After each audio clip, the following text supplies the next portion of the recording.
What's going on, Guardians? It's Tizzle here, and I want to welcome you to Subclass School, the series where I teach you everything you need to know about every subclass in Destiny. So a couple disclaimers to start. These videos take a ton of time and effort to produce, so leaving a like on the video would mean a lot to me. Let's shoot for 10,000 likes on this one. Next, I do all my own testing, but I also use the Destiny Data Compendium to cross-reference my findings, or for certain values like damage resistance. It's an extremely great resource, and I leave a link to it in the description of every single one of my videos. So shout out to the wonderful people who work on that spreadsheet. Also, when doing my testing, I don't use any aspect, fragment, or mod that could interfere with the testing. So you are seeing everything at its base level, so that you know exactly how it works at a baseline. Next, a big thank you to my friends and clanmates who help me test the things that require 2 or more people. It means a lot. And lastly, I am trying to reach 50,000 subscribers before the final shape, so do me a solid and hit subscribe. I know it seems like a lofty goal, but nearly 90% of my viewers are not subscribed. Now, I'm not too bad at math, so if we can bring that closer to even 50%, then I know we can reach 50k in no time. I have a ton of great content planned, so I know you won't regret it. Anyways, that's it, let's get into the video. So in today's video, we'll be looking at the Void verbs. Void has a whopping 7 verbs. They are Devour, Invisibility, Overshield, Suppression, Void Breach, Volatile, and Weaken. So we'll just go through each one in alphabetical order and explain exactly how they work, starting with Devour. The in-game description reads, "Feast on the energy of your defeated foes. Final blows restore you to full health, grant grenade energy, and extend Devour." So if we look at the Destiny Data Compendium, we get some additional info. It states that it restores 100 HP on activation. This used to take us to full health, but Bungie nerfed this. However, if you run the Feed the Void aspect on a Warlock, then Devour still grants the full health back like it used to, but only on that aspect. So for Hunters and Titans, this is how Devour will always work. And then when you get a kill, it will extend the Devour timer by 5 seconds up to a maximum of 10. But if you run Echo of Persistence, then it will give you 15 seconds of Devour and grant 8 seconds every time you get a kill to extend it. This is what the small purple numbers that say +5 and +3 indicate. The added time that Echo of Persistence grants. Keep that in mind for future verbs. I will cover Echo of Persistence more in depth in the fragment video, so be sure to subscribe so you don't miss it. So anyways, as if getting health back wasn't strong enough, we also get big chunks of grenade energy back when we get kills with Devour active. You get 7.5% energy back for red bar kills, and get as much as 20% back for enemies like bosses and mini-bosses. This makes Devour one of the absolute strongest verbs in the entire game. Tons of health back, plus big grenade regen, all just for slaying out and getting kills, which is what you would be doing anyways. Devour is excellent, and I've loved it for the entirety of Destiny 2's lifespan. It's just awesome. So next up is another verb that I'm quite fond of, and that is Invisibility. The in-game description reads, "You vanish from sight and do not appear on radar. While invisible, your radar range is reduced. Performing offensive actions will end invisibility." So Invis is basically a get-out-of-jail-free card. It can keep you alive in endgame content because you can be super hurt and then you can just go invis and suddenly you can get away from enemies, sneak out to res a teammate, get to a better position, grab ammo that would otherwise be too dangerous. It has a ton of utility. Invis is the training wheels of Destiny for players looking to get into endgame content. And I don't mean that in a derogatory way. The first 3 or so dungeons that I ever solo flawlessed, I used Invis Hunter, because it is just so excellent for survivability. The first season I ever did solo Gilded Conqueror was Season of the Seraph before Final Shape came out. I crutched Invis in Glassway and Birthplace of the Vile. So then this season, I decided to solo Guild Conqueror again, but I wanted to do it with no Invis. The thing with Invis is it is great for getting out of jams, but as you play with it, you start to learn the enemy AI better and how you can avoid getting in those situations in the future. So then you can solo content without needing Invis. But you can't get that experience if you aren't first running that content and learning to begin with. And that is why Invis is so excellent, because it keeps you alive and gives you a fighting chance while you are learning those things. Sorry to go off on a tangent, but I really want to stress that Invis Hunter is one of the best things for newer Guardians to run to dip their toes into hard content. Hell, even back in the day when solo GMs were extremely difficult, pretty much all the best players in the world were crutching Invis Hunter. The survivability of it is pretty much unmatched. Like I said, most people start there and then they grow and get better.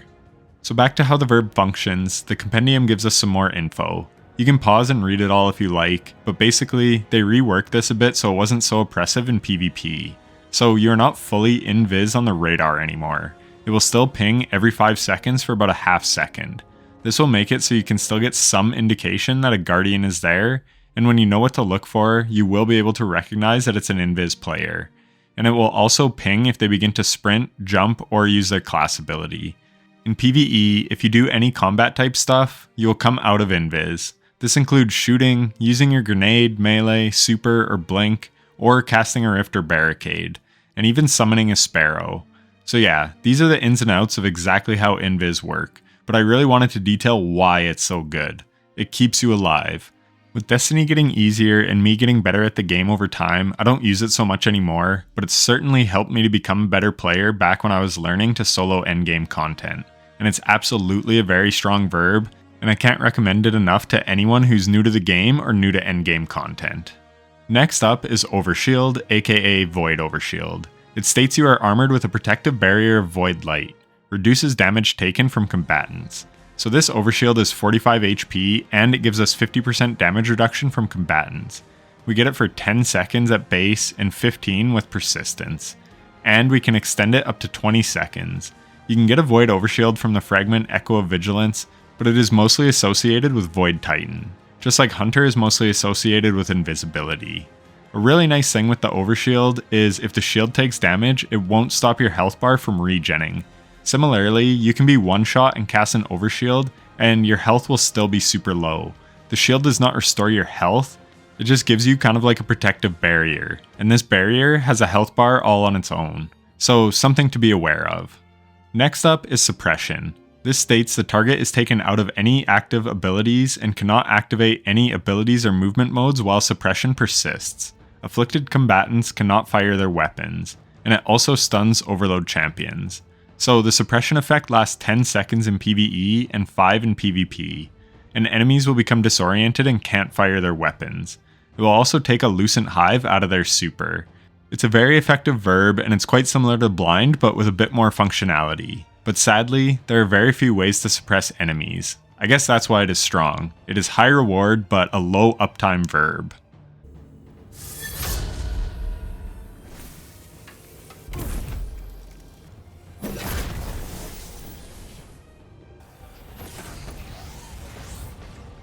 So next we have the Void Elemental pickup Void Breach. This states Dimensional Rupture teaming with Void Energy.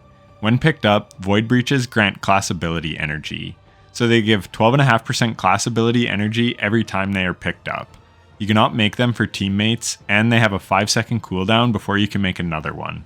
Pretty straightforward. Next is Volatile. The target is afflicted with unstable Void Energy and will explode upon taking additional damage. Volatile rounds from your Void weapons pierce the shields of barrier champions and stun them. So Volatile is an effect that makes enemies volatile. They are afflicted by a glowing purple light, and when you damage them when they are volatile, the volatile effect will explode once you deal enough damage. So on Carl, once I shoot him enough, the volatile effect explodes and then disappears. It explodes for about 9,000 damage. So it does add a bit of damage if that is something you're interested in for DPS. Volatile rounds last for 12 seconds and are only available on Void weapons, but they keep applying Volatile whenever it wears off. This is important to note. So I didn't realize this until I made this video. Once the Volatile effect explodes, it is completely worn off, so you have to reapply it. So it will only last like 2 seconds if you shoot an enemy enough to reach a damage threshold to explode the Volatile. But if we don't shoot and explode the Volatile effect, then it lasts at base for about 8 seconds according to my testing. Also, it does a burst of damage and a bit of AoE damage, but not very much. But that is not the true strength of Volatile. The strength comes when you make other enemies nearby volatile, because once one volatile explosion happens, it chains off everything else that it hits that's volatile. And this chains again and again, over and over, as long as it's hitting volatile enemies. I tried to showcase this on Carl, but it was very difficult to get enough enemies around him. But you can see how great it is on something like a Controlled Demolition Titan when there's lots of enemies around. It's super effective for red bar ad clear and killing waves of enemies all at once. And now we have the final Void verb, Weaken. The target takes increased damage and has their movement speed slowed. Afflicted combatants have difficulty firing accurately. So weaken is a verb that debuffs an enemy to 15% in PvE. And at base, it lasts for 5 seconds, but certain applications like the Hunter Snare Bomb can make it last longer. And this is a debuff, so the weaken will stack with anything that is a buff, like Radiant or Weapon Surges. It will stack multiplicatively with those things, so this is a very powerful verb. Being able to weaken enemies is great for DPS phases or melting champions quickly. In PvP, it only weakens for 7.5% damage, and it lasts for a very short amount of time, roughly about 2.5 seconds. One final thing is things like Tether, Tractor Cannon, and Fellwinter's Helm all apply a stronger 30% weaken to targets, and the latter two can have their 30% weaken duration extended with other weaken effects.